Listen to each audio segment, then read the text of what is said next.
అందరికీ నమస్తే. ఏపీటీఎస్సీ 2026 district wise vacancies ఎలా మారవచ్చో తెలుసుకుందాం. ఏపీటీఎస్సీ 2026 కోసం సిద్ధమవుతున్న ప్రతి అభ్యర్థి ప్రస్తుతం ఒకే విషయం గురించి ఎక్కువగా ఆలోచిస్తున్నారు. మా జిల్లాలో ఎన్ని పోస్టులు వస్తాయి, ఏ జిల్లాలో ఎక్కువ వేకెన్సీస్ ఉంటాయి, పోస్టులు తక్కువగా ఉంటే మన పరిస్థితి ఏమిటి? ఈ ప్రశ్నలు రావడం సహజమే. ఎందుకంటే డిఎస్సీల అభ్యర్థి ప్రిపరేషన్తో పాటు వేకెన్సీ పొజిషన్ కూడా చాలా కీలకం. ముఖ్యంగా డిస్ట్రిక్ట్ వైజ్ రిక్రూట్మెంట్ జరిగే సందర్భంలో ఏ జిల్లాలో ఎన్ని పోస్టులు వస్తాయనే విషయం అభ్యర్థుల అవకాశాలపై ప్రభావం చూపుతుంది. అయితే ఇక్కడ మనం ఒక విషయం చాలా స్పష్టంగా అర్థం చేసుకోవాలి. ప్రస్తుతం మనం మాట్లాడుకునే డిస్ట్రిక్ట్ వైజ్ వేకెన్సీస్ అన్నీ ఫైనల్ అని భావించకూడదు. అధికారికంగా వేకెన్సీ పొజిషన్ ఖరారై నోటిఫికేషన్లో పోస్ట్ వైజ్ డిస్ట్రిక్ట్ వైజ్ వివరాలు వచ్చిన తర్వాతే పూర్తి స్పష్టత వస్తుంది. ఎందుకంటే ఒక జిల్లాలో ఉన్న ఉపాధ్యాయ ఖాళీలు కేవలం ప్రస్తుతం ఖాళీగా ఉన్న పోస్టులతో మాత్రమే నిర్ణయించబడవు. Retirements, promotions, transfers, new post, surplus teachers, school wise requirement, subject wise requirement వంటి అనేక అంశాలు వేకెన్సీ పొజిషన్ను ప్రభావితం చేసే అవకాశం ఉంటుంది. మరో ముఖ్యమైన విషయం ఏమిటంటే డిస్ట్రిక్ట్ వైజ్ వేకెన్సీస్లో సబ్జెక్ట్ వైజ్ రిక్వైర్మెంట్ చాలా కీలకం. ఒక జిల్లాలో మొత్తం వేకెన్సీస్ సంఖ్య ఎక్కువగా ఉండొచ్చు, కానీ మనం అప్లై చేయబోయే పర్టికులర్ సబ్జెక్ట్లో పోస్టులు తక్కువగా ఉండొచ్చు. మరోవైపు మొత్తం వేకెన్సీస్ తక్కువగా ఉన్న జిల్లాలో మన సబ్జెక్టుకు మంచి సంఖ్యలో పోస్టులు ఉండే అవకాశం ఉంటుంది. అందుకే అభ్యర్థులు కేవలం మొత్తం ఎన్ని పోస్టులు అని కాకుండా నా పోస్టుకు, నా సబ్జెక్టుకు, నా కేటగిరీకి ఎన్ని అవకాశాలు ఉన్నాయి అనే కోణంలో వేకెన్సీ అనాలిసిస్ చేయాలి. ఇక్కడే మరో ముఖ్యమైనటువంటి అంశం వస్తుంది, కాంపిటీషన్.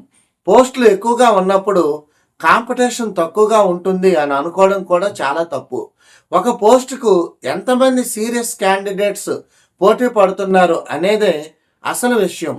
ఉదాహరణకు 5,000 పోస్టులు ఉన్న లక్షల మంది క్యాండిడేట్ ప్రిపరేషన్ చేస్తే కాంపిటీషన్ ఎక్కువగానే ఉంటుంది. అదే పోస్టులు తక్కువగా ఉన్నప్పటికీ చాలామంది అభ్యర్థులు ప్రిపరేషన్ మధ్యలోనే ఆపేస్తే చివరి వరకు కాన్సిస్టెన్స్గా చదివే అభ్యర్థులకు అవకాశం ఉంటుంది. అందుకే వేకెన్సీ నెంబర్ చూసి భయపడడం కంటే మీ ర్యాంక్ గురించి ఆలోచించాలి. మీకు నోటిఫికేషన్లో ఎన్ని పోస్టులు కనిపించినా చివరికి మీకు కావాల్సింది ఒకే ఒక పోస్ట్ మాత్రమే. మీ లక్ష్యం 1000 పోస్టుల్లో నాకు ఉద్యోగం రావాలి అనేది కాదు. నా ప్రిపరేషన్ ఎంత స్ట్రాంగ్ చేయాలి, నా ర్యాంకు నేను ఆ పోస్టుల్లో ఒకదాన్ని సాధించాలి అనేదే మీ లక్ష్యం కావాలి. ఇంకొక ముఖ్యమైనటువంటి విషయం గుర్తుపెట్టుకోవాలి. వేకెన్సీ పొజిషన్పై సోషల్ మీడియాలో అనేక రకాల డిస్కషన్స్ వస్తాయి. ఎవరో ఒకరు ఒక సంఖ్య చెబుతారు, మరొకరు ఇంకో సంఖ్య చెబుతారు, ఇంకొకరు డిస్ట్రిక్ట్ వైజ్ లిస్ట్ అంటూ ఒక సమాచారాన్ని షేర్ చేస్తారు. అలాంటి సమాచారం చూసిన వెంటనే టెన్షన్ పడాల్సిన అవసరం లేదు. అఫీషియల్ ఇన్ఫర్మేషన్ వచ్చే వరకు ప్రతి వేకెన్సీ ఫిగర్ను టెంటేటివ్గా మాత్రమే చూడాలి. ఎందుకంటే వేకెన్సీ నెంబర్లో మార్పులు రావడం అనేది రిక్రూట్మెంట్ ప్రాసెస్లో అసాధారణమైన విషయం కాదు. కాబట్టి ఇప్పుడు అభ్యర్థి చేయాల్సిన పని వేకెన్సీ క్యాలిక్యులేషన్ చేస్తూ రోజులు గడపడం కాదు. వేకెన్సీ అనాలిసిస్ తెలుసుకోండి, కానీ ప్రిపరేషన్ను ముందుకు తీసుకుని వెళ్ళండి. మీకు ఒక మంచి ర్యాంక్ వస్తే అఫీషియల్ వేకెన్సీ పొజిషన్ వచ్చిన తర్వాత మీకు అవైలబుల్ ఆప్షన్స్ను మరింత కాన్ఫిడెన్స్తో ఎనలైజ్ చేయగలుగుతారు. అందుకే ఇప్పటి నుంచే మీ ప్రిపరేషన్ను 3 దశల్లో ముందుకు తీసుకుని వెళ్ళాలి. మొదటగా సిలబస్ పూర్తిగా కంప్లీట్ చేయాలి. తర్వాత previous question papers, practice questions ద్వారా కాన్సెప్ట్ను బలపరచాలి. ఆ తర్వాత మాక్ టెస్ట్లు, రివిజన్, టైం మేనేజ్మెంట్పై ఫోకస్ చేయాలి. అలా చేస్తే నోటిఫికేషన్ వచ్చినప్పుడు మీరు కొత్తగా ప్రిపరేషన్ ప్రారంభించాల్సినటువంటి అవసరం ఉండదు. ఇప్పటికే ఒక స్ట్రాంగ్ ప్రిపరేషన్తో ఉంటారు. ముఖ్యంగా టెట్ తర్వాత డిఎస్సి కోసం ఎదురు చూస్తున్నటువంటి అభ్యర్థులు ఒక విషయాన్ని గుర్తుపెట్టుకోవాలి. టెట్ అయిపోయింది అంటే ప్రిపరేషన్ ముగిసినట్లు కాదు. అది డిఎస్సి ప్రిపరేషన్కు ఒక ఇంపార్టెంట్ స్టేజ్ మాత్రమే. ఇప్పుడు మీ ముందున్నటువంటి టార్గెట్ చాలా స్పష్టంగా ఉండాలి. వేకెన్సీస్ ఎలా ఉన్నా నా స్కోర్ మాత్రం తగ్గకూడదు. పోస్టులు 10,000 ఉన్నా మీరు మంచి స్కోర్ సాధించాలి. పోస్టులు 5,000 ఉన్నా మంచి స్కోర్ సాధించాలి. పోస్టులు 2,000 ఉన్నా అదే సీరియస్నెస్తో చదవాలి. ఎందుకంటే వేకెన్సీ నెంబర్ మీ చేతిలో లేదు, కానీ మీ ప్రిపరేషన్ మాత్రం పూర్తిగా మీ చేతిలోనే ఉంది.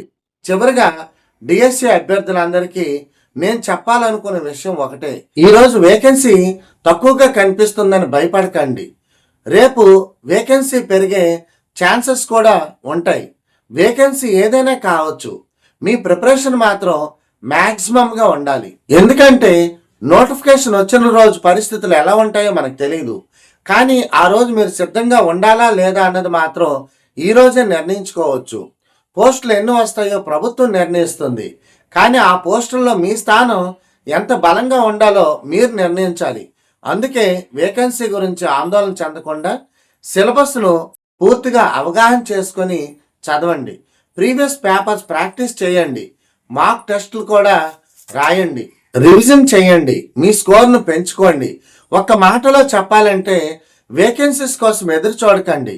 మీ ర్యాంక్ కోసం సిద్ధం అవ్వండి. ఏపీ డిఎస్సి 2026లో ఎన్ని పోస్టులు వచ్చినా నేను నా వంతు ప్రిపరేషన్లో ఎలాంటి లోటు పెట్టలేదు అని చెప్పగలిగే స్థాయికి చేరుకోవడమే ప్రతి అభ్యర్థి యొక్క లక్ష్యం కావాలి. మీ పోరాటం పోస్టుల సంఖ్యతో కాదు, మీ ప్రిపరేషన్తో, మీ విజయం అదృష్టంతో కాదు, మీ స్థిరత్వంతో. ఏపీ డిఎస్సి 2026లో మీ పేరు రావాలని మనస్ఫూర్తిగా కోరుకుంటూ అందరికి కూడా ఆల్ ద బెస్ట్.